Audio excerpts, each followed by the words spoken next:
नमस्ते दोस्तों, आपका स्वागत है मेरे इस चैनल पर। तो दोस्तों, कल जैसे कि आपको पता है, कल हियरिंग हुई थी उत्तराखंड ब्रिज कोर्स डीएलएड जो कि वर्तमान शिक्षक भर्ती में मांग को लेकर के वहाँ पर सुप्रीम कोर्ट में सुनवाई हुई थी और जिस पर उत्तराखंड ब्रिज कोर्स बीएड वालों के पक्ष में यह निर्णय आया हुआ था। तो उसका ऑर्डर जारी कर दिया गया है। देखते हैं दोस्तों इस ऑर्डर में क्या लिखा हुआ है। और इस ऑर्डर में और बहुत सी दुविधाएं बनी हुई थी। क्या ये जो ऑर्डर है सिर्फ याचिकाकर्ताओं के लिए है या सबके लिए? क्योंकि मेरे ही चैनल की वीडियोस में, पिछली वीडियो में बहुत सारे कमेंट्स है कि ध्यान से पढ़िए, बहुत सारी आलोचनाएं उसमें झेलनी पड़ रही थी। लेकिन कोई बात नहीं, होता ही है, थोड़ा इग्नोर भी करने पड़ते हैं बहुत सारे कमेंट्स। तो दोस्तों इसको देखते हैं, बाकी इसको हिंदी में पढ़ते हैं, इसमें क्या लिखा हुआ है सारी चीज़ें, और फिर इसको समझते हैं। ये है दोस्तों हिंदी पर ये ट्रांसलेट हुआ है। तो आप ये डायरी नंबर आप इसे याद कर लीजिएगा 6244/2025, क्योंकि आप खुद भी इसे बार बार डेट कर सकते हैं वहाँ पर सुप्रीम कोर्ट की वेबसाइट पर। तो यहाँ से शुरू करते हैं, इसको क्या लिखा है इसे पढ़ते हैं, फिर इसकी थोड़ा सा इसको समझेंगे क्या इसमें लिखा हुआ है। याचिकाकर्ता आवेदक निजी स्कूलों में प्राथमिक शिक्षक हैं जिनके पास बीएड और ब्रिज कोर्स की योग्यता है।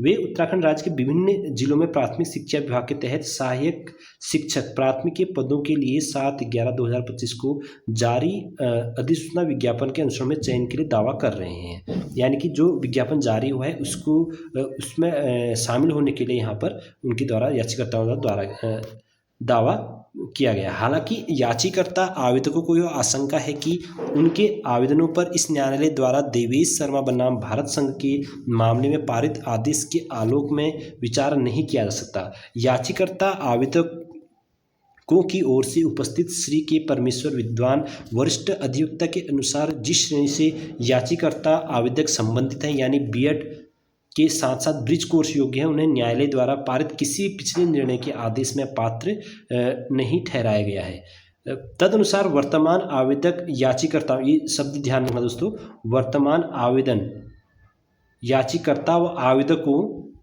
द्वारा उत्तराखंड राज्य में की जाने वाली भर्ती प्रक्रिया में उपस्थित होने की स्वतंत्रता मांगने के लिए दायर किया गया है। उत्तराखंड राज्य प्रतिवादी की ओर से उपस्थित सुश्री वंशजा शुक्ला विद्वान वकील ने याचिकाकर्ता आवेदकों की ओर से की गई प्रार्थना पर कड़ा विरोध किया है।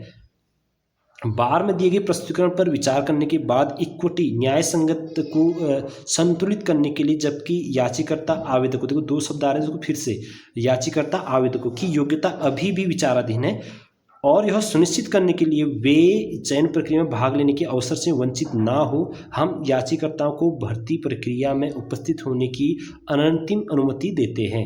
हालांकि यह स्पष्ट किया जाता है कि यह आदेश याचिकाकर्ताओं के पक्ष में कोई इक्विटी उत्पन्न नहीं करेगा और विषयी भर्ती प्रक्रिया में आवेदकों याचिकाकर्ताओं का भविष्य इस विशेष अनुमति याचिका के परिणाम के अधीन रहेगा।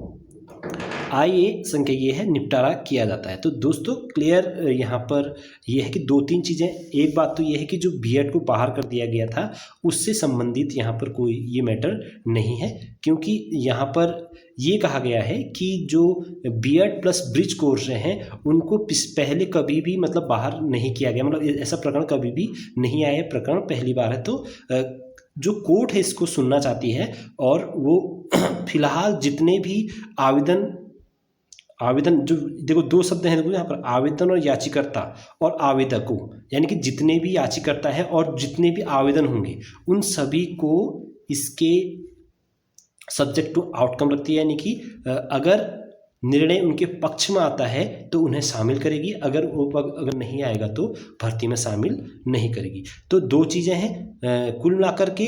जो एक डाउट्स बहुत से लोगों में बन रहा था कि सिर्फ याचिकाकर्ता ही क्या फॉर्म भरेंगे या उन्होंने ही फॉर्म भरा है, ये बहुत सारे क्वेश्चंस कमेंट्स में आ रहे थे। तो दोस्तों मैं आपको बता देना चाहता हूँ कि ऐसे ही देखो पैटिशनर शब्द वहाँ भी सुनने को मिला था जब एनआईएस डीएलएड की काउंसलिंग चल रही थी 6th में। और वो क्या करती है, उन्होंने लास्ट में क्या कर दिया था, गवर्नमेंट ने ऑर्डर को जनरल कर दिया था, तो आपको पता होगा। तो मेरा उनसे निवेदन है आपको, तो पहले तो इसमें साफ साफ लिखा है, देखो अभी फॉर्म कंप्लीट भी नहीं हुए हैं, यानी डेट, लास्ट ऑफ डेट भी नहीं गई है, तो ऐसा कैसे हो सकता है कि कुछ लोगों को ही मौका मिलेगा, कुछ लोगों को अब मान लो कि 4 लोगों ने फॉर्म भरा, 4 लोगों से 2 याचिकाकर्ता हैं, 2 लोग याचिकाकर्ता नहीं, क्या उन 2 लोगों के फॉर्म एक्सेप्ट होंगे, उन्हीं का चयन में प्रक्रिया में शामिल किया जाएगा? ऐसा नहीं होता है दोस्तों। जो सुप्रीम कोर्ट होता है ना, जो अंततः जो निर्णय देता है वो समान रूप से किसी का हनन ना हो समानता का, इस हिसाब से देता है। अभी तो फॉर्म भी फिल नहीं हुए हैं, ये तो बात की बात है। जो याचिकाकर्ता पेटिशनर को सिलेक्शन किया जाएगा, उन्हीं का सिलेक्शन किया जाएगा, ये सब बात की बातें हैं। फिलहाल जितने भी बीएड ब्रिज कोर्स वाले हैं वो फॉर्म भर सकते हैं। मैं अपने अनुभव के हिसाब से बता सकता हूँ आपको कि आपको सभी बीएड ब्रिज कोर्स वालों को फॉर्म भरना चाहिए। और बाकी अगर कभी याचिकाकर्ता बनने की बात है तो आप बीच में भी बन सकते हैं, एक आप अपना केस दायर कर करके कि हम भी इसी को लेकर के आए हुए हैं, प्रार्थना लेकर के आए हैं, हमने फॉर्म फिल किया हुआ है और हमें भी इसमें मतलब इस प्रकार का अगर लगता है कि ऐसे ही केस बन रहा है किसी भी याचिकाकर्ता को फॉर्म अनुसार। बाकी ये केस अभी तक उतना स्ट्रांग नहीं बना। हाँ, अब देखते हैं कितना स्ट्रांग आगे बन सकता है, क्योंकि सिर्फ भर्ती में सिर्फ मौका देने से ही सब कुछ नहीं होता है। अभी सिर्फ ये दिया गया है कि चलो आपको सुनेंगे हम, लेकिन आप फॉर्म फिल कर लीजिए, लेकिन आपका निर्णय हम रखेंगे, अगर आपके पक्ष में निर्णय आया तो आपको शामिल करेंगे। तो बाकी ये थी दोस्तों वीडियो। मैं उन सबसे जो लोग कह रहे थे कि सिर्फ याचिकाकर्ताओं के लिए ऑर्डर है और उन्हीं को फॉर्म फिल करना है, मैं कहना चाहता हूं कि जो लोग अन्य जो याचिकाकर्ता नहीं हैं वो भी फॉर्म फिल कर लें, क्योंकि बाद में आप पछताएंगे। क्योंकि गवर्नमेंट के हाथ में बहुत बड़ी चीज़ होती है, गवर्नमेंट बहुत अपने आप में बहुत बड़ी चीज़ है, वो जिसे भी चाहेगी उसको मौका बाद में दे सकती है, चाहे तो वो ऑन रिपीट। और याचिकाकर्ता आप भी बन सकते हैं बाद में, ऐसा कुछ भी नहीं है, क्योंकि ये खेल बहुत हुआ था एनएसडीएलटी वालों के साथ भी, याचिकाकर्ता वाला। तो दोस्तों ये थी आज की वीडियो। आई होप आपको वीडियो पसंद आई होगी।